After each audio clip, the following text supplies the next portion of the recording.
So, welcome all of you in our first and final journey because GPAT अब ज़्यादा दूर नहीं है, आप लोग को पता है, ठीक है ना।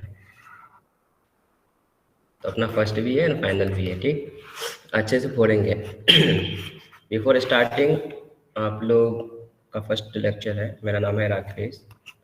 Currently I am an assistant professor at MLS college of pharmacy, Aurangabad, Bihar. मेरा GPAT rank all India rank 44 था। As you all know um मेरा IIT BHU से हुआ है फार्मास्यूटिकल केमिस्ट्री में। मेरा बैचलर बीट्स से था, ठीक है। तो आज कुछ बेसिक्स देखेंगे ऑर्गेनिक केमिस्ट्री में। बिल्कुल कॉपी पेन लेकर के बैठिएगा, आप लोग साथ साथ लिखते जाइएगा, ठीक है। और क्लास एंड होने के बाद तुरंत रिवाइज कर लिया करें आप लोग, ताकि कोई डाउट रहे तो नेक्स्ट क्लास में आप लोग पूछ सके, ठीक है। तुरंत पढ़ने के बाद में क्या होता है, डाउट क्लियर हो जाते हैं। क्वेश्चंस अगर सॉल्व कर सकते हैं उस पार्टिकुलर टॉपिक का तो तुरंत क्वेश्चन सॉल्व कर लिया करें। तो आज हम लोग देखेंगे इलेक्ट्रो। हाँ मैम, हाँ मैम।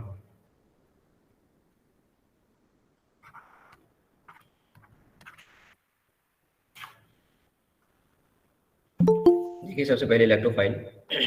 नाम से क्लियर हो रहा है, इलेक्ट्रो मीन्स इलेक्ट्रॉन। ऐसा स्पीसीज जो और फाइल का मतलब होता है लविंग। ऐसा स्पीसीज जो इलेक्ट्रॉन के साइड अट्रैक्ट हो, ठीक है। इलेक्ट्रॉन के साइड कौन अट्रैक्ट करेगा, इलेक्ट्रॉन को कौन एक्सेप्ट करेगा, जिसके पास इलेक्ट्रॉन की डेफिशिएंसी होगी। तो यहाँ पे हम लोग लिखेंगे सबसे first point, having low electron density. Electrophile किसको बोलोगे आप, which having having low electron density. लिखते हुए चलेंगे साथ में, ठीक है। अच्छा, इलेक्ट्रोफाइल को हम लोग लेविस एसिड भी बोलते हैं। लेविस एसिड क्या होता है, कोई बोल सकता है? माइक ऑन करके बोल सकते हो please. We donate Which donate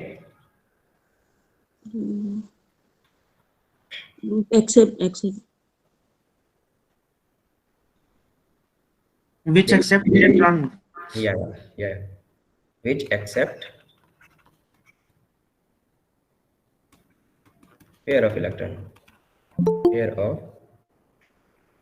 और इलेक्ट्रॉन पेयर, ठीक है। तो इलेक्ट्रोफाइल क्या होगा, जिसके पास इलेक्ट्रॉन की डेंसिटी कम होगा, ठीक है। इसको डोनेट करते हैं हम लोग E प्लस से, ठीक है। इलेक्ट्रोफाइल प्लस क्यों लगा रहे हैं, क्योंकि इसके पास इलेक्ट्रॉन की कमी है, having low electron density. And electron की डेंसिटी कम है, इसके पास प्लस चार्ज है, यानी कि ये क्या करेगा, इलेक्ट्रॉन को खींचेगा अपने साइड, इलेक्ट्रॉन को एक्सेप्ट करेगा। और लेविस एसिड का डेफिनेशन है ये वही होता है कि which accept pair of electron, उसको लेविस एसिड बोलते हैं। इसका जस्ट उल्टा हम लोग न्यूक्लियोफाइल पढ़ेंगे, वो होता है लेविस बेस। जो इलेक्ट्रॉन पेयर डोनेट करेगा वो लेविस बेस होता है, ठीक है। तो बिल्कुल कॉपी पेन लीजिए, साथ में हम करते हुए चलते हैं। अब आपको क्या होगा, कोई स्पीसीज आपको दे दिया या फिर कोई कंपाउंड आपके सामने आएगा, सबसे पहले डिसाइड करना पड़ेगा कि वो जो है ना इलेक्ट्रोफाइल है या फिर न्यूक्लियोफाइल है। क्योंकि अभी अपन लोग पढ़ेंगे electrophilic substitution reaction, nucleophilic substitution reaction, electrophilic aromatic substitution reaction, electrophilic aromatic electrophilic aromatic substitution reaction, ठीक है। तब इसमें क्या करना पड़ेगा, सबसे पहले आपको आइडेंटिफाई करना पड़ेगा कि वो एज अ इलेक्ट्रोफाइल वर्क करेगा या फिर एज अ न्यूक्लियोफाइल, फिर आपको आइडेंटिफाई करने पड़ेंगे, ठीक है। तो इसके लिए हमें इलेक्ट्रोफाइल एंड न्यूक्लियोफाइल को कैसे निकालना है वो चीज देखना। देखो, सबसे फर्स्ट रूल इसमें लिखिएगा आप लोग, रूल लिखिए। अगर किसी भी स्पीसीज पे पॉजिटिव चार्ज आपको दिख जाए ना, जितना भी पॉजिटिव चार्ज है, ऑल पॉजिटिव चार्ज, उसको आप क्या मानोगे, इलेक्ट्रोफाइल। किसी स्पीसीज पे अगर चार्ज लगा हुआ है ना, प्लस चार्ज लगा हुआ है, प्लस चार्ज का मतलब किसी को इलेक्ट्रॉन वो दे दिया है, इलेक्ट्रॉन अगर दे दिया है मतलब वो इलेक्ट्रोफाइल की तरह काम करेगा। जैसे कि अगर चार्ज लगे हुए हैं तो जस्ट आपको चार्ज पे फोकस करना है, जैसे कि H प्लस Ag प्लस, कोई भी स्पीसीज पे चार्ज लगा हो, जैसे कि CH3 प्लस, कार्बोकेटाइन हो गया ये। अगर चार्ज लगे हैं तो आपको जस्ट चार्ज पे फोकस करने हैं। अगर प्लस है मतलब वो इलेक्ट्रोफाइल की तरह काम करेगा। प्लस इसलिए लगाए क्योंकि इलेक्ट्रॉन ले चुका है वो, अब उसको इलेक्ट्रॉन चाहिए, और जो इलेक्ट्रॉन एक्सेप्ट करेगा, मैंने बता चुका हूँ ऑलरेडी कि वो लेविस एसिड भी होगा, जो पेयर ऑफ इलेक्ट्रॉन को एक्सेप्ट करेगा, ठीक। ये तो ठीक है, चार्ज रहेगा तो तुरंत देख करके आप आइडेंटिफाई कर लोगे। बच्चे फंसते वहाँ हैं जहाँ न्यूट्रल मॉलिक्यूल्स आ जाए, ठीक है।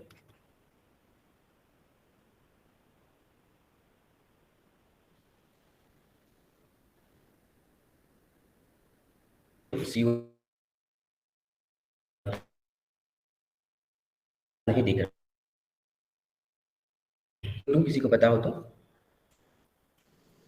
न्यूट्रोफाइल सिर्फ चार्ज नहीं दो। ये एज एन इलेक्ट्रोफाइल काम करेगा या फिर न्यूक्लियोफाइल? ये पूछा हुआ इलेक्ट्रोफिलिजर।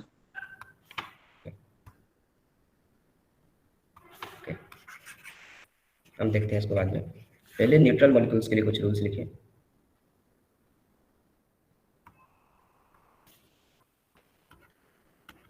लिखेंगे इसमें 6 इलेक्ट्रॉन और less than 6 electron in central atom. मैंने बोला सेंट्रल एटम को आपको ऑब्जर्व करना है, ठीक है। कोई भी कंपाउंड आपके पास आ जाए, कोई भी स्पीसीज आपके पास आ जाए, तो आपको सेंट्रल एटम को ऑब्जर्व करना है एंड उसमें कितना इलेक्ट्रॉन उससे जुड़ा हुआ है उसको आपको काउंट करना है। तो मैंने बोला 6 इलेक्ट्रॉन या फिर 6 इलेक्ट्रॉन से कम हो, या फिर ऐसे भी तो बोल सकते हैं इनकम्प्लीट ऑक्टेट, जिसका ऑक्टेट पूरा नहीं हुआ। ऑक्टेट पूरा होने का मतलब सेंट्रल एटम के पास कितना इलेक्ट्रॉन होने चाहिए?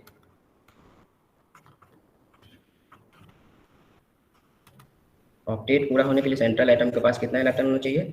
8 इलेक्ट्रॉन। अब देखिए कोई स्पीसीज है जिसके पास 6 इलेक्ट्रॉन है, उसको ऑक्टेट पूरा करने के लिए 2 इलेक्ट्रॉन चाहिए। या तो ये 6 इलेक्ट्रॉन दे देगा या फिर 2 ले लेगा। कौन सा इजी होगा इसके लिए? 2 इलेक्ट्रॉन ले ले और अपना ऑक्टेट पूरा कर ले। 6 का 6 इलेक्ट्रॉन नहीं दे सकता किसी को, ठीक है। इसलिए हम बोलते हैं कि इलेक्ट्रोफाइल पेयर ऑफ इलेक्ट्रॉन को एक्सेप्ट करता है, ठीक। अगर आपके सामने कोई ऐसा स्पीसीज आ जाए, जैसे कि एग्जांपल के लिए मैं यहाँ पे दे रहा हूँ, एग्जांपल के लिए देखिए BF3, इसमें सेंट्रल एटम हो गया क्या आपका? बोरोन। इसके साथ में 3 फ्लोरीन जुड़े हुए हैं। अब यहाँ पे सेंट्रल एटम हो गया अपना बोरोन, उसको ऑब्जर्व करिए आप और इलेक्ट्रॉन काउंट करिए। एक बॉन्ड बनाने के लिए कितने इलेक्ट्रॉन चाहिए? 8। एक बॉन्ड बनाने के लिए कितने इलेक्ट्रॉन चाहिए? 2 इलेक्ट्रॉन। 2 इलेक्ट्रॉन चाहिए, ठीक है। तो यहाँ पे अगर आप काउंट करोगे तो 2 यहाँ, 2 2 4 और 2 6। इसके इस सेंट्रल एटम के पास टोटल 6 इलेक्ट्रॉन है।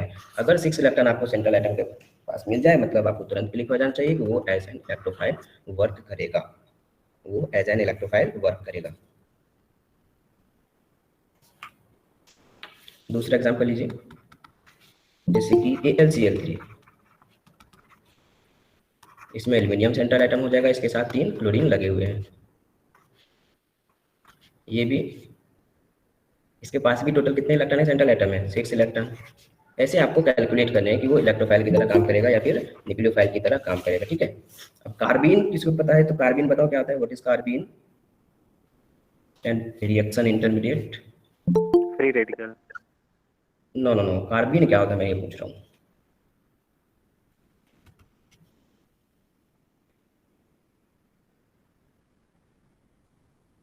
ओके नो प्रॉब्लम, हम लोग पढ़ेंगे उसको भी। बाइवेलेंट कार्बन जिसके पास लोन पेयर हो उसको कार्बीन बोलते हैं। ये रिएक्शन इंटरमीडिएट में अपन लोग पढ़ेंगे। इसके पास भी आप ऑब्जर्व करिए, ये पूछा हुआ क्वेश्चन है कि कार्बीन इलेक्ट्रोफाइल की तरह काम करेगा, न्यूक्लियोफाइल की तरह काम करेगा, ठीक है। क्योंकि इसके पास लोन पेयर दिखता है तो लोग कंफ्यूज हो जाता है कि ये न्यूक्लियोफाइल की तरह काम करेगा, बट ऐसा नहीं है। सेंट्रल एटम को ऑब्जर्व करिए, इसके पास भी 2 2 4 और 2 6 इलेक्ट्रॉन है। ये इलेक्ट्रोफाइल की तरह ही काम करेंगे। आप लोग खुद आइडिया लगाओ ना, ये 6 इलेक्ट्रॉन नहीं दे सकता, ये 6 इलेक्ट्रॉन किसी को डोनेट नहीं कर सकता। उससे आसान इसके लिए ये होगा कि कोई हाइड्रोजन जिसके पास प्लस चार्ज है, ठीक है, नहीं कोई इलेक्ट्रॉन इसके पास आ जाए और इसको दे दे ताकि कार्बन की टेट्रावैलेंसी पूरा हो जाए, ठीक है, ताकि ये लोन पेयर उस बॉन्ड को बनाने के लिए, बॉन्ड को बनाने में इन्वॉल्व हो जाए, ठीक है।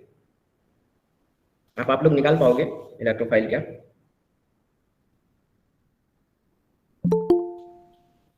Yes sir. नोट डाल करके एक पॉइंट और लिखना आप लोग,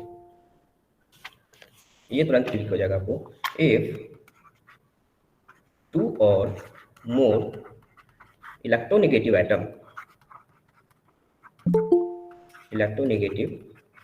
atom attached with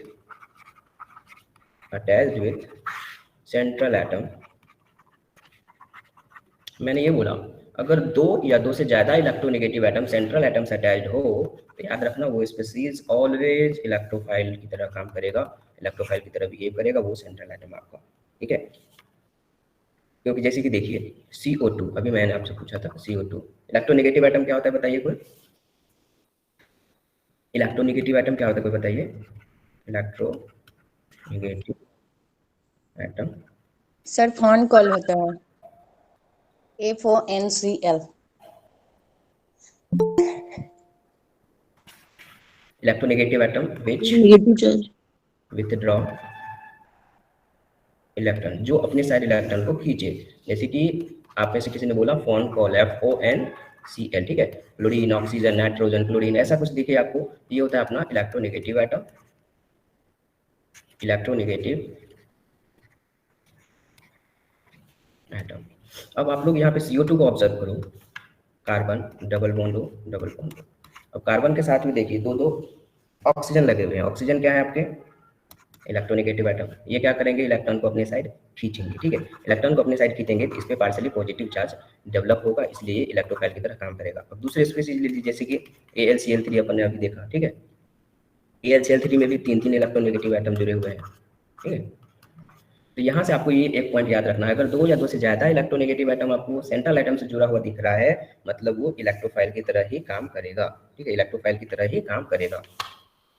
जैसे कि ZnCl2,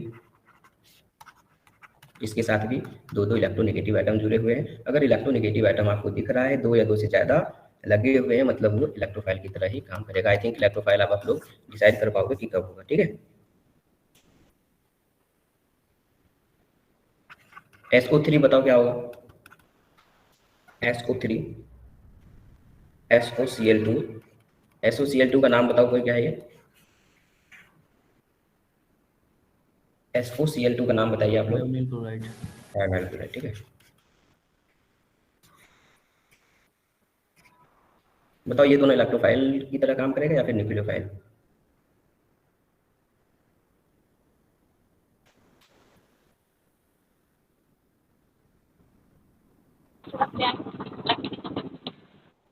आप लोग बोल सकते हो, कोई दिक्कत नहीं है। यहाँ पर देखिए 3 इलेक्ट्रोनेगेटिव एटम जुड़े हुए हैं, यहाँ पर भी 3 है, एक ऑक्सीजन है, 2 क्लोरीन है।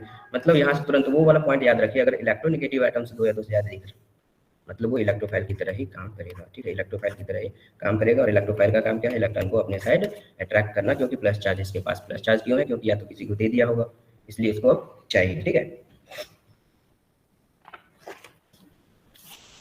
अब देखिए न्यूक्लियोफाइल क्या होता है। न्यूक्लियोफाइल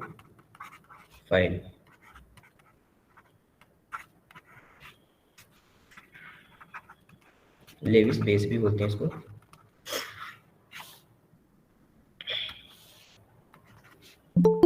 न्यूक्लियोफाइल क्या होगा, उसका जस्ट उल्टा, उसके पास इलेक्ट्रॉन की कमी थी, इसके पास इलेक्ट्रॉन ज्यादा होगा, हैविंग हाई इलेक्ट्रॉन डेंसिटी। कभी कंपेयर करके आप लोग पढ़ा करो, ठीक है, हैविंग हाई इलेक्ट्रॉन डेंसिटी। अब इलेक्ट्रॉन की डेंसिटी ज़्यादा है, किसी के पास इलेक्ट्रॉन ज़्यादा है, वो इजीली डोनेट कर सकता है। तो हम बोल सकते हैं which can donate electron pair, which can donate pair of electron या electron pair, pair of electron. अब उसी को हम लेविस बेस भी तो बोलते हैं, जो पेयर ऑफ इलेक्ट्रॉन को डोनेट करे उसको लेविस बेस भी बोलते हैं, ठीक है। और जो एक्सेप्ट करा था उसको लेविस एसिड बोला था। एसिड बेस थ्योरी आप लोग पढ़ा होगा, आर्हेनियस का ब्रॉन्स्टेड लॉरी थ्योरी, उस लेविस एसिड बेस, ठीक है। अब यहाँ पे रूल लिख लो कि कब न्यूक्लियोफाइल होगा। तो पहला तो अगर आपको चार्ज दिख रहे हैं तो तुरंत आपको क्लिक हो जाना चाहिए। कहीं पे माइनस चार्ज अगर है, मतलब इलेक्ट्रॉन की डेंसिटी उसके पास ज़्यादा है, इसलिए वैसा वहाँ पे माइनस चार्ज लगा हुआ है, ठीक। तो सबसे पहले तो नेगेटिव चार्ज वाले जितने होंगे, नेगेटिव चार्ज वाले जितने होंगे वो सब न्यूक्लियोफाइल की तरह काम करेगा, ठीक है। जैसे कि Cl माइनस, किसी भी चीज़ पे अगर आपको नेगेटिव चार्ज देख रखा है, ऑप्शन में अगर नेगेटिव चार्ज आपको दिख रहा है और पूछ रहा है कि which of the following is work at nucleophile, active nucleophile, तो आपको माइनस चार्ज जिस पे दिख रहा है वही आंसर होगा। कोई क्वेश्चन पूछा हुआ है, कुछ क्वेश्चन जिसपे ओनली चार्ज देख करके आपका बन जा रहा है, ठीक है। और उससे ज़्यादा टफ रहता है तो न्यूट्रल मॉलिक्यूल्स दे देता है, फिर पूछता है आपसे कि बताइए ये आपका इलेक्ट्रोफाइल की तरह काम करेगा या फिर न्यूक्लियोफाइल की तरह। घुमा फिरा करके इलेक्ट्रोफाइल न्यूक्लियोफाइल से एक क्वेश्चन आपको जीपैट में देखने को मिलेगा ही, या तो इलेक्ट्रोफाइल न्यूक्लियोफाइल डायरेक्ट पूछ ले, या फिर इलेक्ट्रोफिलिक सब्स्टिट्यूशन रिएक्शन, या फिर न्यूक्लियोफिलिक सब्स्टिट्यूशन रिएक्शन से पूछ ले, ठीक है। वॉइस क्लियर है ना, एक बार बताइए कोई। Yes, sir. Yes, sir. ठीक है, ठीक है, ठीक। Yes, sir. फर्स्ट तो देख लिया अपन ने, अगर नेगेटिव चार्ज किसी के पास में है मतलब वो न्यूक्लियोफाइल की तरह काम करेगा। नेगेटिव चार्ज इसलिए क्योंकि इलेक्ट्रॉन की डेंसिटी है उसके पास, वो इलेक्ट्रॉन इजीली दे सकता है, और जो देगा उसको हम न्यूक्लियोफाइल बोलेंगे। अब बात आती है कि अगर न्यूट्रल मॉलिक्यूल्स आ जाए तब हम कैसे डिसाइड कर पाएंगे। तो सेकेंड रूल लिखेंगे, फॉर द न्यूट्रल मॉलिक्यूल। इसमें आपको 3 चीज ध्यान में रखने हैं। फर्स्ट, सेंट्रल एटम के पास में 6 और लेस देन 6 इलेक्ट्रॉन था। यहाँ पे लिखेंगे having 8 electron in central atom. 8 electron अगर है मतलब ऑक्टेट कंप्लीट है, उसका कंप्लीट ऑक्टेट ये होना चाहिए। दूसरा, उसके पास लॉन पेयर होने चाहिए, लॉन पेयर, ठीक है। Third, no any electronegative atom attached with central atom. क्या लिखोगे आप? Third, no any electronegative atom attached with central atom. ये चीज आपको बस ध्यान रखना है, ये तीनों पॉइंट आपका हर एक क्वेश्चन सॉल्व होगा, ठीक है। आपका हर एक क्वेश्चन सॉल्व होगा। पहला हमें देखना है कि सेंट्रल एटम के पास 8 इलेक्ट्रॉन है कि नहीं है, क्या उसके पास लॉन पेयर है। थर्ड, उसके पास कोई भी इलेक्ट्रोनेगेटिव एटम नहीं अटैच्ड होना चाहिए, ठीक है। ये तीनों रूल अगर वो हो रहा है तो आपका कोई भी कंपाउंड जो है वो आपका या फिर कोई मॉलिक्यूल जो भी है वो आपका न्यूक्लियोफाइल की तरह काम करेगा। फॉर एग्जाम्पल NH3, NH3 को एब्जॉर्ब करो तो नाइट्रोजन से 3 हाइड्रोजन लगे हुए हैं और नाइट्रोजन के पास एक लॉन पेयर होता है, एज यू ऑल नो। तो यहाँ पे सेंट्रल एटम हो गया नाइट्रोजन। यहाँ पे काउंट करिए कितने इलेक्ट्रॉन है सेंट्रल एटम के पास? 3 बॉन्ड है तो 6 इलेक्ट्रॉन तो ये हो गया, 2 2 4 तो 6, और ये 2 इलेक्ट्रॉन यहाँ पे है क्योंकि लॉन पेयर इसके पास होता है। इसके पास 8 इलेक्ट्रॉन है, ठीक है, लॉन पेयर भी था एंड इलेक्ट्रोनेगेटिव एटम इससे नहीं जुड़ा हुआ है, मतलब आपका NH3 जो है ये न्यूक्लियोफाइल की तरह काम करेगा,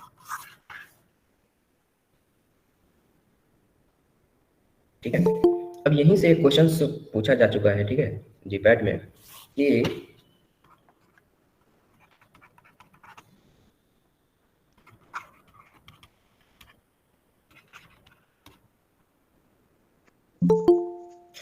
ये तीनों बताओ आप लोग, इस तीनों में से कोई इलेक्ट्रोफाइल की तरह काम करेगा क्या?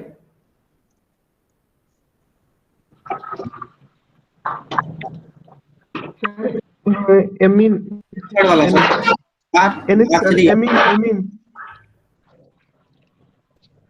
देखो ये 1 डिग्री एमीन है, ये 2 डिग्री एमीन है, ये 3 डिग्री एमीन है। कोई नहीं,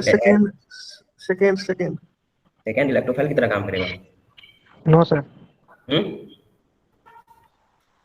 देखिए नाइट्रोजन है, इसके साथ 2 R ग्रुप लगे हुए हैं, एक हाइड्रोजन भी इसके पास, एक लॉन पेयर भी है। Third one. देखो no no no, third one is also nucleophile. 3 R group लगे हुए हैं एंड इसके पास अभी भी लॉन पेयर है। इसके पास अभी भी 8 इलेक्ट्रॉन है, सेंट्रल एटम के पास अभी भी 8 इलेक्ट्रॉन है। सब है सर। अगर क्वाटरनरी एमीन आ जाए, अगर ये अपना लॉन पेयर भी किसी को दे दे बॉन्ड बनाने के लिए, उस कंडीशन में इसके पास प्लस चार्ज हो जाएंगे, यहाँ पे प्लस चार्ज हो जाएंगे, क्वाटरनरी एमीन, क्वाटरनरी एमीन, ठीक है। या ये भी अपना इलेक्ट्रॉन दे दे किसी से बॉन्ड बनाने के लिए, फिर नाइट्रोजन पे प्लस चार्ज आ जाएंगे एंड प्लस चार्ज अगर एक बार आया फिर याद रखना आपको वो इलेक्ट्रोफाइल की तरह काम करेगा, ठीक है। आर यहाँ पे कुछ भी हो सकता है, वो C2H5 लगा करके रखा हुआ था क्वेश्चंस में, अगर आप लोग प्रीवियस ईयर क्वेश्चन सॉल्व करते हो तो देखे होंगे। तो अगर चार्ज लगा हुआ है फिर आपको ना बस चार्ज पे फोकस करना है, मेरा मतलब ये था, अगर चार्ज लगा है तो बस चार्ज पे फोकस करो, बाकी काम बाकी चीज नहीं देखो, बाकी रूल देखना ही नहीं है अगर चार्ज लगा है तो, ठीक है। पता चला चार्ज लगा है उसके बाद भी देख लो नाइट्रोजन है तो यार ऑक्टेट है, ये सब नहीं देख लेते, ठीक है। तो वहां पे हमें जाना ही नहीं है, अगर चार्ज दिख रहा है आपको तो उसके हिसाब से डिसाइड कर लो। अगर प्लस चार्ज है मतलब इलेक्ट्रोफाइल ही होगा, अगर माइनस चार्ज है फिर वो न्यूक्लियोफाइल की तरह ही काम करेगा। चार्ज नहीं है, न्यूट्रल स्पीशीज है, फिर आप जो रूल बताया मैंने उस पर जाने का, ठीक है। क्लियर है यहाँ तक? सर, बताइए। can I explain in English also? From where you are, Aishwarya? I am from South India. Okay. Is there anyone also from South India? Yes, sir. Okay.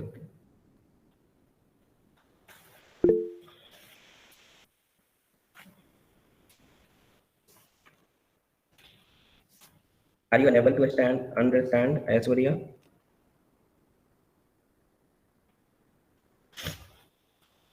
I said The last concept alone. Yeah, I said if quaternary amine is there, means nitrogen give their electron pair to any R group or any other groups. So nitrogen have plus charge.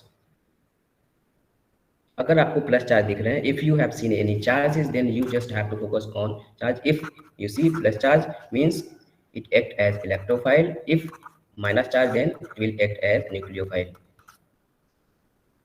Okay.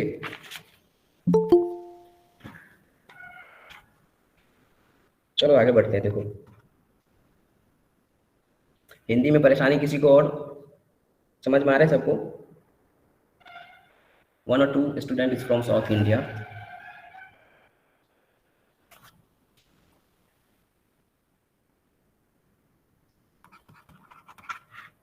H2O ये electrophile है या फिर nucleophile? बताएंगे आप लोग फटाफट. Nucleophile sir.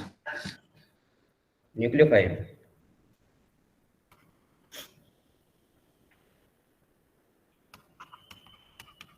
ROH,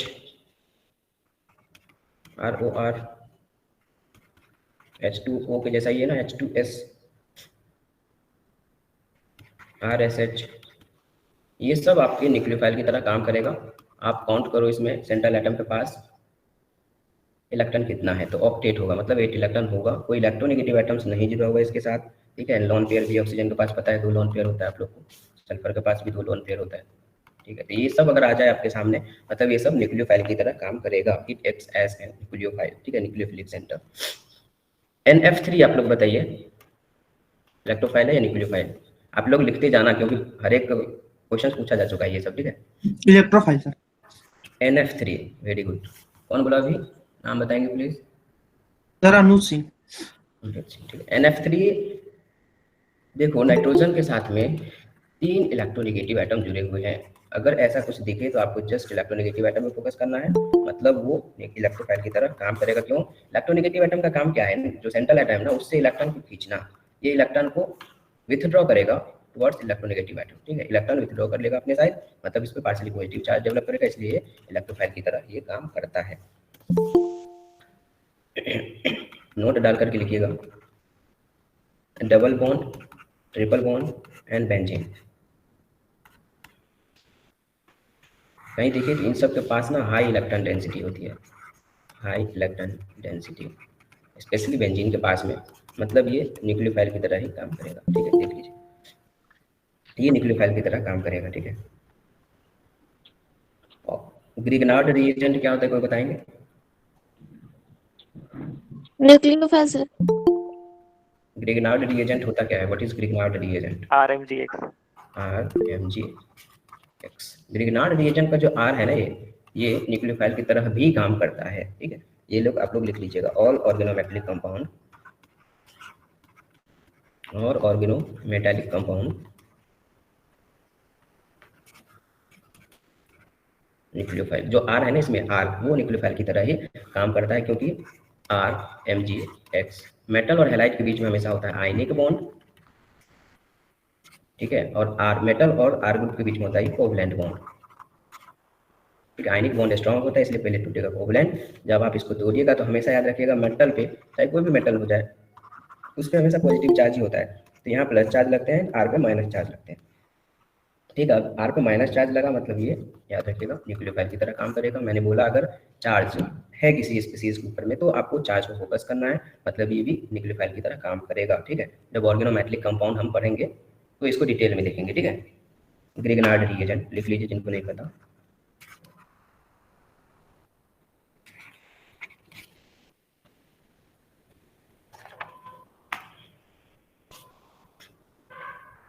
अभी भी कोई दिक्कत?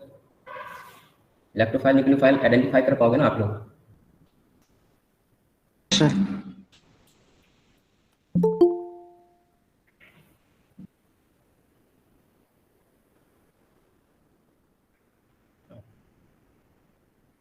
सर एक बार न्यूक्लियोफाइल रिपीट करो ना. ओके.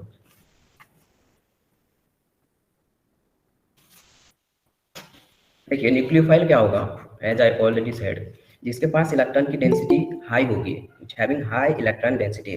न्यूक्लियोफाइल क्या करता है, इलेक्ट्रॉन डोनेट करता है। अगर इलेक्ट्रॉन कोई दे रहा है, उसके पास इलेक्ट्रॉन होना तो चाहिए डोनेट करने के लिए। इसे मैंने बोला उसके पास इलेक्ट्रॉन की डेंसिटी हाई होती है, जैसे कि मैंने बोला बेंजीन रिंग, बेंजीन रिंग के पास इलेक्ट्रॉन की कमी नहीं है, ठीक है। आप लोग को पता है इलेक्ट्रॉन की डेंसिटी ज्यादा है।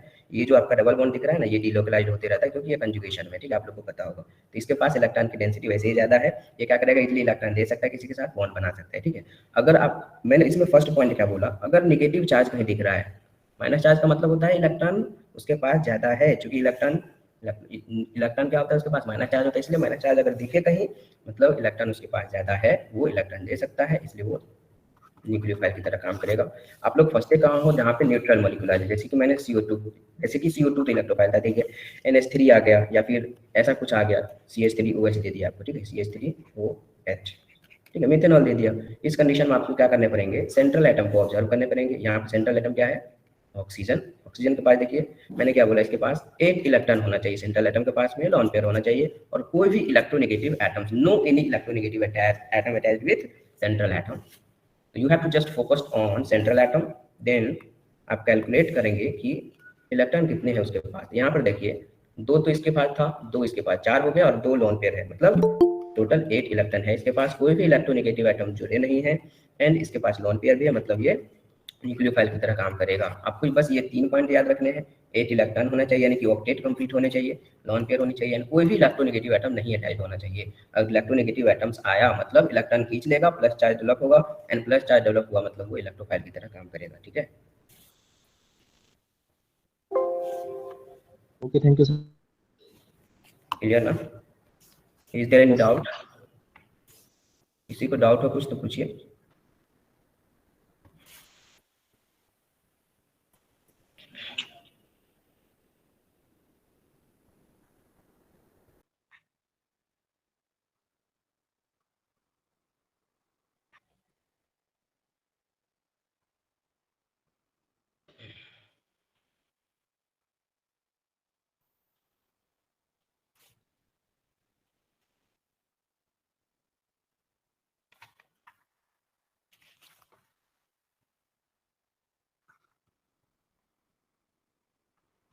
As you all know, chemistry से कितने क्वेश्चन आते हैं बताएंगे आप लोग?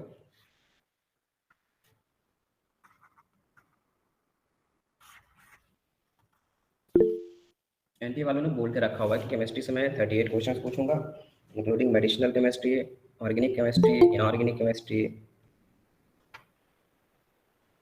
तो यहाँ पे हम लोग अभी ऑर्गेनिक केमिस्ट्री देख रहे हैं। मैं एश्योर करना चाहता हूँ कि ऑर्गेनिक केमिस्ट्री में आप लोग अगर ये कोर्स ज्वाइन करते हो जो मैम ने अभी डिस्कस किया है, क्रैश कोर्स, तो ऑर्गेनिक केमिस्ट्री, इनऑर्गेनिक केमिस्ट्री मैं पढ़ाने वाला हूँ। अगर ये 2.5 मंथ का कोर्स अटेंड करते हो तो जस्ट मेरे लेक्चर से, बाकी सब लोग के लेक्चर से बताएंगे, मेरे लेक्चर से मैं ये एश्योर करवाना चाह रहा हूँ कि 20 क्वेश्चंस आप सही अटेम्प्ट कर लोगे, वो भी राइट वे में, ठीक है। तो मैं ऑर्गेनिक एंड इनऑर्गेनिक से एश्योर करना चाह रहा हूँ कि 80 मार्क्स आपका यहाँ से आ रहे हैं, ठीक।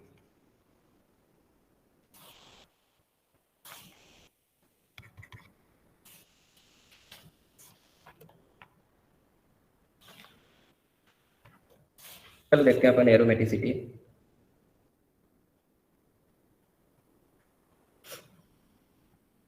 वॉइस क्लियर है ना?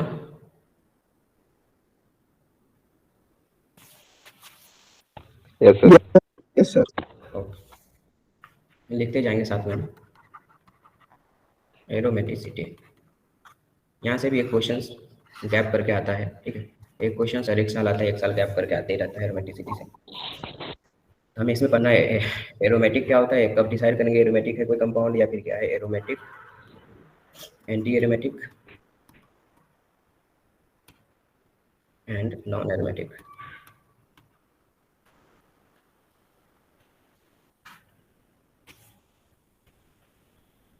सबसे पहले लिखिए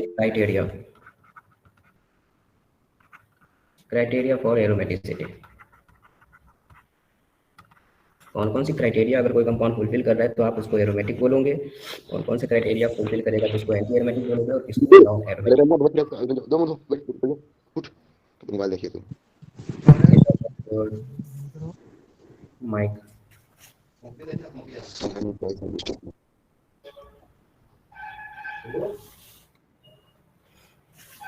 कोई भी कंपाउंड आपके सामने आ जाए, जैसे कि बेंजीन सबको पता रहता है कि ये एरोमेटिक है, ठीक है। तो क्राइटेरिया में सबसे फर्स्ट पॉइंट आप लिखेंगे, the compound must be cyclic. Aromatic होने के लिए किसी कंपाउंड को साइक्लिक होना जरूरी है। A compound must be cyclic. Second, a compound must be planner.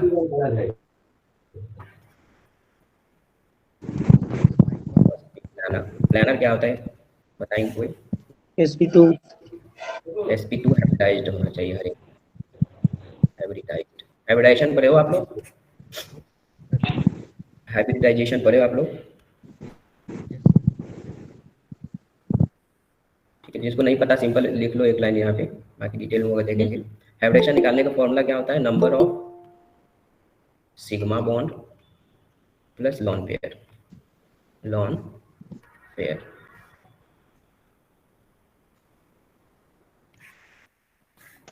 जैसे कि एल्केन, CH4 को ही बोलेंगे ना, तो आपको number of sigma bond count करने हैं। यहाँ पे कितने दिख रहे हैं आपको? 4। तो पता है ना, S में एक ही जा सकता है और जो बचा वो P में जाएगा, P में 3 जा सकता है। इसका हाइब्रिडाइजेशन क्या होगा इसका? sp3, ठीक है।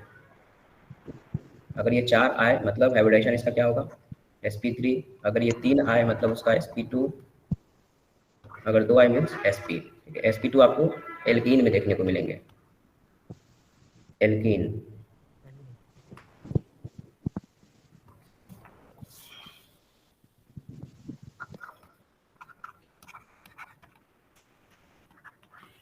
एल्केन का general formula CnH2n+2 sp2 alkene CnH2n sp alkyne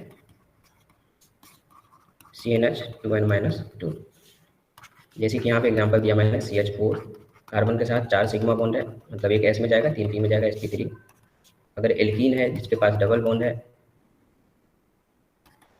एक और हाइड्रोजन लगे होंगे, एंड कहीं पे डबल बॉन्ड है तो उसमें एक पाई होता है और एक सिग्मा होता है, ठीक है। एक पाई होता है, एक सिग्मा होता है। अगर आपको बोला कि इस कार्बन को ऑब्जर्व करके बताओ हाइब्रिडेशन क्या होगा, इस कार्बन के साथ देखिए कितना सिग्मा लगा हुआ है, एक ये रहा, एक ये रहा, और इसमें से एक सिग्मा ये रहा, यानी कि आपके आ रहे हैं 3, एक S में जाएगा, 2 P में आएगा, ठीक है। ऐसे आपको कैलकुलेट करना है।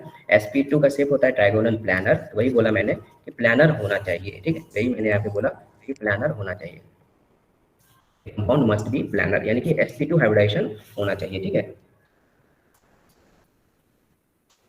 थर्ड पॉइंट लिखेंगे, third,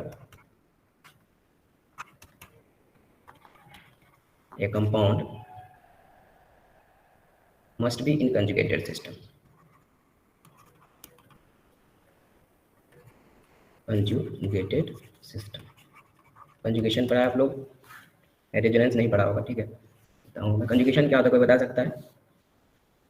single bond double bond, single bond double. इसके अलावा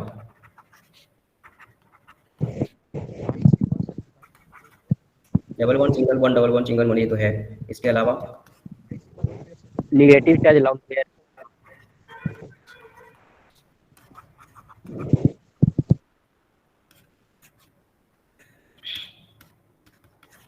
ये कंजुगेटेड सिस्टम है या फिर नहीं है?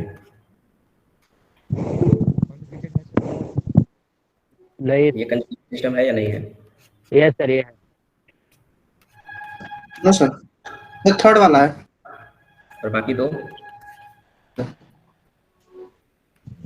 Sir all conjugated. All these are third वाला नहीं है। In conjugation. आप लोग यहाँ पे लिखिए double bond, single bond, double bond, या फिर डबल बॉन्ड सिंगल बॉन्ड के बाद लॉन पेयर आ जाए, या फिर प्लस चार्ज आ जाए, या फिर माइनस चार्ज आ जाए, ये सब कंजुगेशन में होगा।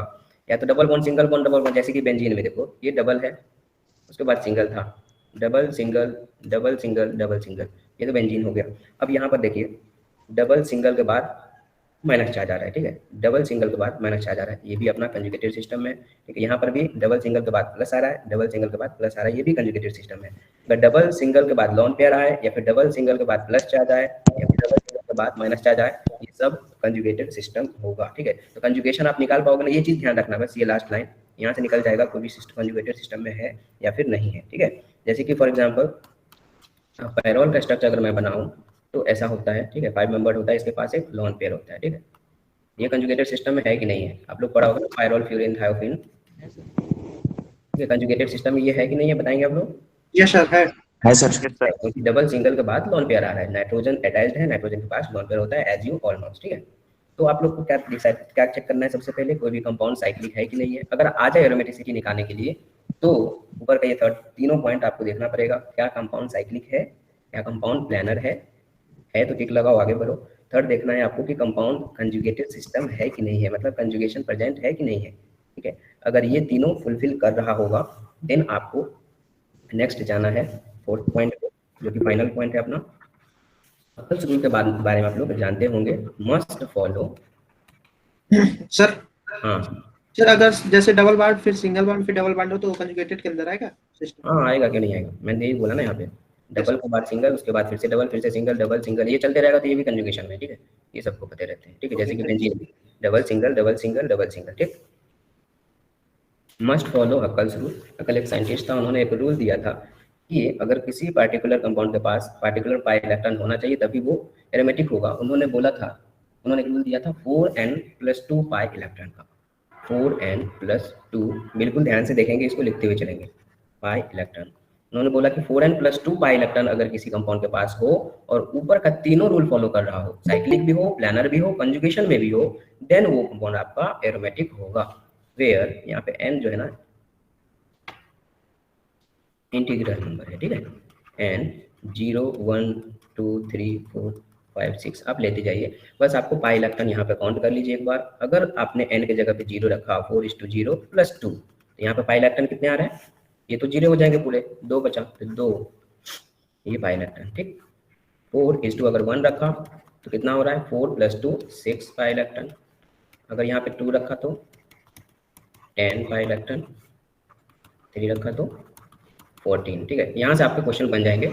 इससे आगे, इससे ज़्यादा अगर पाई इलेक्ट्रॉन आ रहे हैं तो ऐसे यही यहीं पे पुट करते रहो, 4 × 4 कर लेना +2, 18 पाई इलेक्ट्रॉन, ठीक है। इससे आगे नहीं जाएगा, ठीक है। तो देखिए ऊपर का तीनों रूल फॉलो कर रहा हो आपका कंपाउंड, एंड उसके साथ में उसके पास या तो 2 पाई इलेक्ट्रॉन होना चाहिए, या फिर 6, या फिर 10, या फिर 14, या फिर 18, इसमें से कोई एक। अगर ये भी फुलफिल कर रहा होगा तो वो पार्टिकुलर कंपाउंड आपका जो होगा वो एरोमेटिक होगा। यहाँ पे मैंने बता दिया, ये चीज आप याद भी रख सकते हो, 2 पाई इलेक्ट्रॉन याद भी रख सकते हो। एरोमेटिक के लिए क्या होना चाहिए, 2, 6, 10, 14, 18, 4 का गैप जा रहा है, देख लो, ठीक है। ये याद भी रह जाएंगे, आपको कैलकुलेट नहीं करना पड़ेगा, ठीक है। 2, 6, 10, 14, 18 निकाल लोगे आप लोग अब एरोमेटिसिटी, एरोमेटिक है कि नहीं है। दूसरा देखिए इसी के जस्ट राइट साइड में, ये तो हो गया एरोमेटिक के लिए। एंटी एरोमेटिक के लिए यहाँ पे देखिए, एंटी एरोमेटिक, एरोमेटिक में 4n+2 पाई इलेक्ट्रॉन फॉलो करेगा तो वो एरोमेटिक होगा। एंटी एरोमेटिक में 4n पाई इलेक्ट्रॉन होना चाहिए, n = फिर से वही 0 1 2 3 4 याद रख लीजिए। 4:0 करिएगा तो 0 आएगा, 4:1 करिएगा तो 4 आएगा, 4:2 8,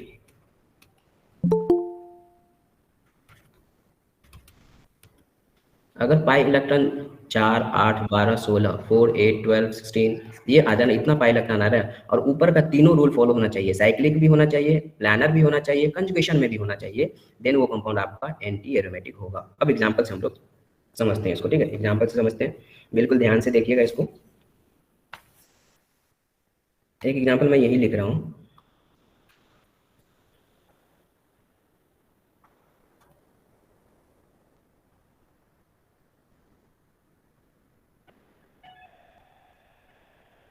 ऑक्सीजन के पास 2 लोन पेयर भी होते हैं। ये क्या है बताएंगे कोई, सर एरोमेटिक है सर। नाम क्या है इसका,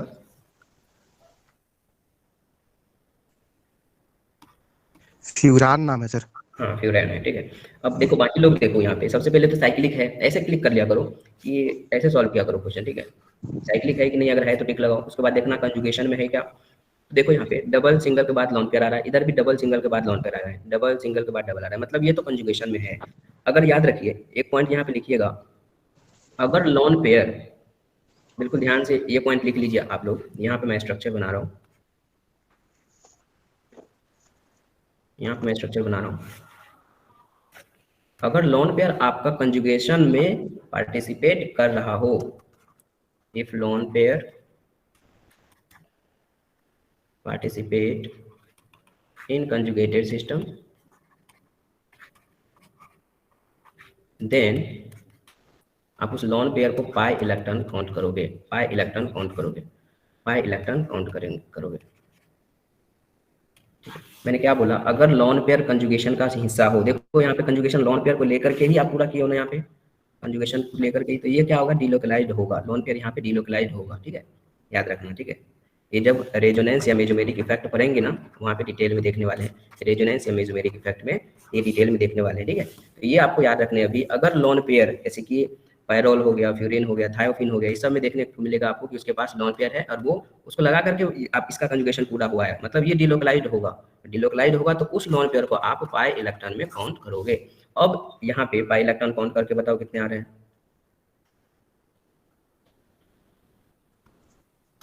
देखो साइक्लिक है, कंजुगेशन में है, हर एक कार्बन इसका प्लानर भी होगा, आप निकाल सकते हो, ठीक है, हर एक कार्बन इसका प्लानर भी है। एंड लास्ट क्या करना है अपने को, पाई इलेक्ट्रॉन काउंट करना है। देखो पाई इलेक्ट्रॉन क्या होगा, एक बॉन्ड बनाने के लिए 2 इलेक्ट्रॉन चाहिए, आप लोग को पता है, ये हो गया पाई बॉन्ड, ये हो गया पाई बॉन्ड, 2 2 4 ये था, और ये लोन पेयर भी कंजुगेशन में था तो 2 इसको भी काउंट करने पड़ेंगे, यानी कि पाई इलेक्ट्रॉन यहाँ पे आ रहा है 6, पाई इलेक्ट्रॉन आ रहा है 6, बाकी का तीनों रूल फॉलो कर रहा है। अगर पाई इलेक्ट्रॉन 6 आ रहा है तो यहाँ पे ऑब्जर्व करिए, ये एरोमेटिक कंपाउंड होगा, ठीक है, ये कंपाउंड कैसा होगा आपका, एरोमेटिक होगा। निकाल पाओगे आप लोग क्या? सर एरोमेटिक और एंटी एरोमेटिक में स्टेबिलिटी किसका ज्यादा है sir? Aromatic obviously, yes. Conjugation कहीं भी आ जाए ना, एरोमेटिक का होता है।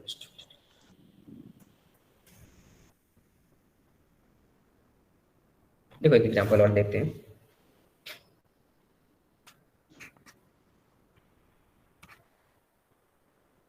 ये आप लोग बताओ एरोमेटिक है या एंटी एरोमेटिक है? एरोमेटिक एंटी एरोमेटिक है सर। देखिए एरोमेटिक सर। क्वेश्चन सॉल्व करते टाइम पे ओवर कॉन्फिडेंट नहीं होने का और जल्दबाजी नहीं करने का, ये पहला रूल अभी से आप लोग सीख, क्योंकि 2.5 महीने के बाद आपको एग्जाम देने हैं।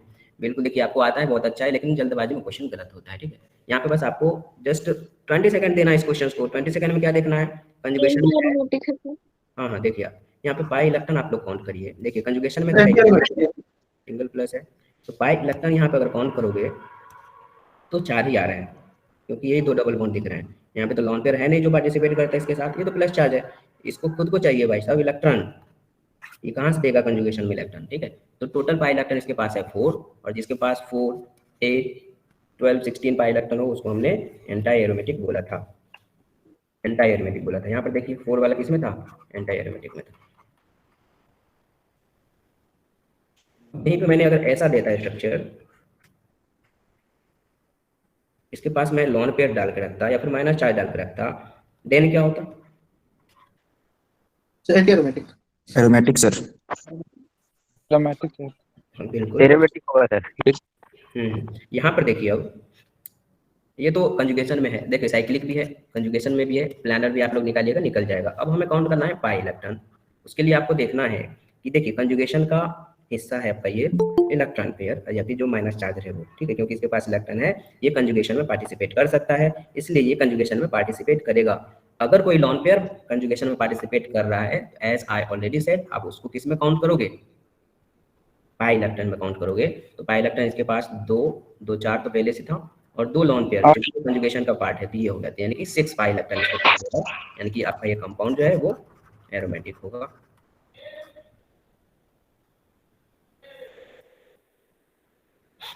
दिक्कत जा रही है ना किसी किसी को? देखो और क्वेश्चन सॉल्व करते हैं, क्वेश्चन सॉल्व करते हैं थोड़ा।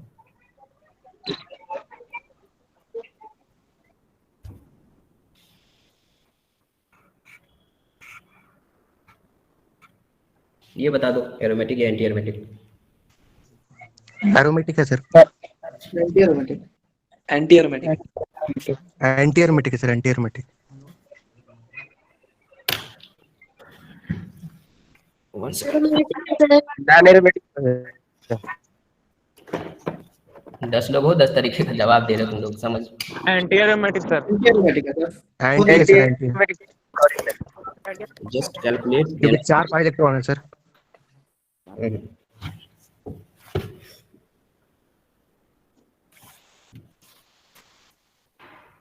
यहाँ पर देखिए साइक्लिक तो है, प्लेनर भी है, कंजुगेशन में भी है, क्योंकि double single double single double single ऐसे हो रहा है। ठीक, अब अपने को क्या करना है, पाई इलेक्ट्रॉन काउंट करना है। ठीक है, तो यहाँ तो कोई चार्ज वार्ज भी नहीं था यार, फिर क्यों दिक्कत हो रही है। 2 पाई बॉन्ड दिख रहे हैं आपको और एक बॉन्ड बनने के लिए 2 इलेक्ट्रॉन चाहिए, तो यहाँ पे 4 इलेक्ट्रॉन आपको दिख रहे हैं। ठीक है, 4 इलेक्ट्रॉन आया तो किसमें जाएगा, एंटी एरोमेटिक में ना। 4 8 12 16, अगर 2 6 10 14 आता तो ये एरोमेटिक होता है ना। बिकॉज देख लीजिए आप लोग, आंसर जल्दी देना इम्पोर्टेंट नहीं है, सही आंसर देना इम्पोर्टेंट है ना। देखो इसका नाम बताओ सबसे पहले आप लोग। Anti aromatic. स्ट्रक्चर बनाया है, बोल दिया, थोड़ा देख तो लो, कॉपी पे बनाओ तो। एरोमेटिक होगा सर। नाम क्या है इसका बताओ आप लोग। पायरिडीन है सर। पायरिडीन।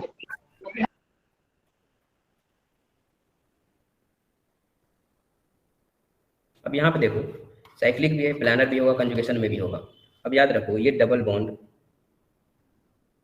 इस लोन कनेक्ट रहता है तो नहीं काम।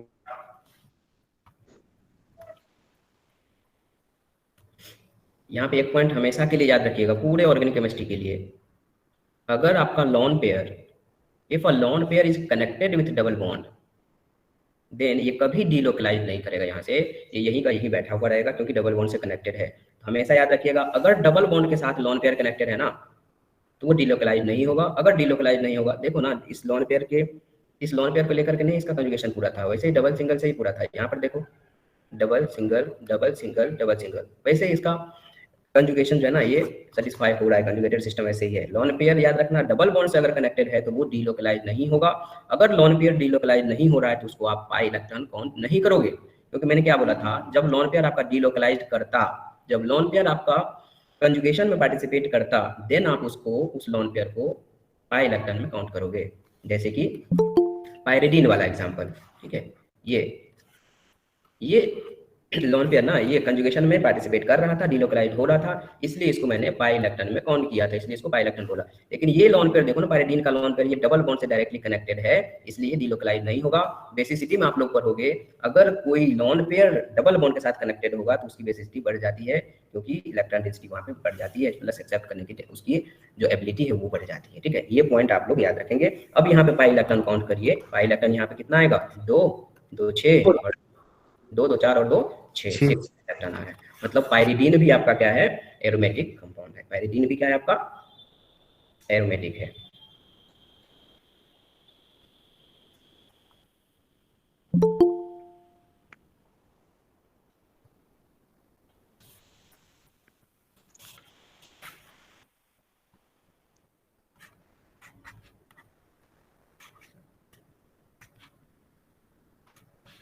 इसका नाम बताएंगे और बताएंगे एरोमेटिक है, एंटी एरोमेटिक है, नॉन क्या है, पायरिमिडीन।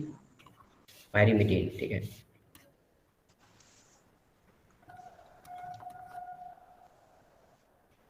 देखिए इसका भी लॉन पेयर डबल बॉन्ड से कनेक्टेड है, इसका भी डबल बॉन्ड से कनेक्टेड है, मतलब डीलोकलाइजेशन का तो सवाल ही नहीं उठता यहाँ पे। मतलब जो डबल बॉन्ड है उसको बस आपको पाई इलेक्ट्रॉन में काउंट करना है, 2 2 4 2 6, इसके पास भी 6 पाई इलेक्ट्रॉन ही आ रहा है, साइक्लिक है, प्लानर है, कंजुगेशन में है, मतलब ये भी एरोमेटिक होगा। ठीक है, पायरिडीन, पायरिमिडीन, पायरिडाजीन, पायराजीन सब के सब एरोमेटिक होता है। पायरोल, फ्यूरिन, थायोफिन ये सब एरोमेटिक होता है। बेंजीन आपने ऑलरेडी कैलकुलेट कर सकते हो यहाँ पे। ठीक है, 3 डबल बॉन्ड इसमें भी 6 पाई इलेक्ट्रॉन आ रहा है, ये भी एरोमेटिक है। ठीक है, अगर कहीं 4 8 ऐसा पाई एरोमेटिक होगा, फिर वो एंटी एरोमेटिक होगा। ठीक है, नेक्स्ट क्वेश्चन देखिए आप लोग।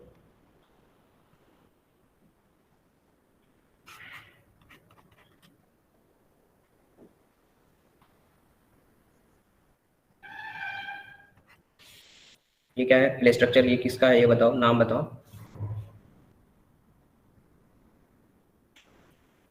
नाम बताइए इस स्ट्रक्चर का।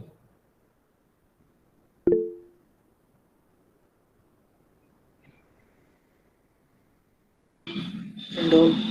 Indole, very good. अब ये एरोमेटिक है कि नहीं है ये बताओ आप लोग जल्दी से। एरोमेटिक एरोमेटिक है एंटी है sir, aromatic aromatic. Pi electron कितने आ रहे हैं? 8। अगर 8 10 आ रहा है। अगर यही 8 सर। वो एंटी एरोमेटिक हो गया। 10 है 10 आएगा यहाँ पे। देखो यहाँ पे इसके पास लोन पेयर है। लोन पेयर एक माइक ऑफ करेंगे यस प्लीज। सर। ठीक है, लोन पेयर ये डिलोकलाइज होगा क्योंकि कंजुगेटेड सिस्टम का पार्ट बन चुका है। ये कंजुगेटेड सिस्टम का पार्ट बन चुका है, मतलब आप इसको पाई इलेक्ट्रॉन में काउंट करोगे। ठीक है, तो देखो यहाँ पे 2 2 4 2 6 2 8 और 2 ये 10, यानी कि पाई इलेक्ट्रॉन आपके 10 आ रहे हैं। कंजुगेशन में ये है, साइक्लिक भी दिख रहा है आपको, प्लानर भी है, कार्बन इसका होगा, मतलब ये भी इंडोल भी आपका क्या है, एरोमेटिक कंपाउंड है। ठीक है, एरोमेटिक कंपाउंड है। ठीक है, एरोमेटिक है। याद रखिएगा इंडोल के थर्ड पोजीशन पे ही कोई भी रिएक्शंस होता है। ठीक है, थर्ड पोजीशन बहुत ज़्यादा एक्टिव होता है। इंडोल का थर्ड पोजीशन याद रखिएगा, इंडोल की ट्रिप से 3 याद रखिएगा। ठीक है, थर्ड पोजीशन पे कोई रिएक्शन या इलेक्ट्रोफिलिक सब्स्टिट्यूशन रिएक्शन करवाना हो या फिर कोई रिएक्शन, थर्ड पोजीशन फेवरेबल होता है, ये याद रखेंगे। ठीक है, निकाल पाओगे एरोमेटिक एंटी एरोमेटिक अब? Yes sir. क्वेश्चन सॉल्व करना जितना ज़्यादा हो सकता है ना, Yes. जितना पूछा जा चुका था क्वेश्चन वो मैंने बताया। अब देख लो नॉन एरोमेटिक कब बोलोगे? अब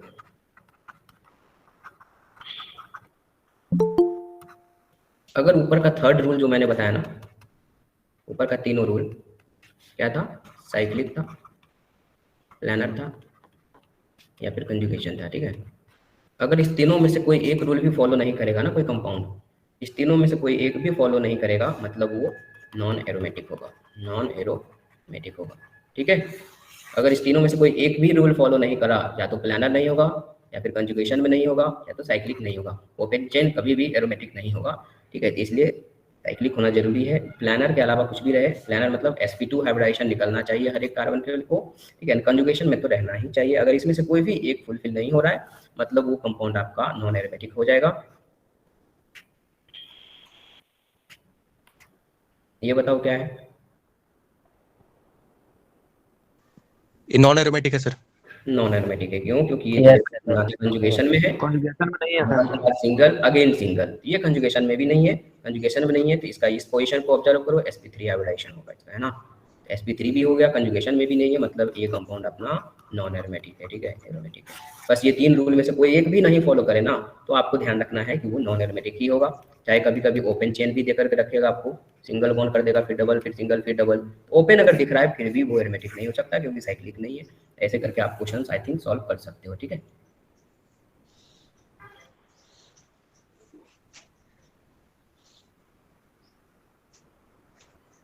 क्लियर हुआ ना? एरोमेटिसिटी निकाल पाओगे ना? Yes sir. हो सकता है इस Yes, बार sir. किलो सर्च नहीं आया। टाइम बच रहा है, कोई और टॉपिक ले सकते हैं क्या मैम? सर कॉलेज का टाइम हो गया है सर, रेडी होना है सर। अभिषेक बोल रहा है। रेडी होना सर, आने दीजिए। क्या सर? यस सर, रहने दीजिए। ठीक, सर हाँ सर क्लास में जो डिस्कशन किए थे लास्ट क्वेश्चन है सर, उसको कर दीजिए प्लीज। अभिषेक क्लास में बताऊंगा मैं। ठीक है, ओके, थैंक यू सर।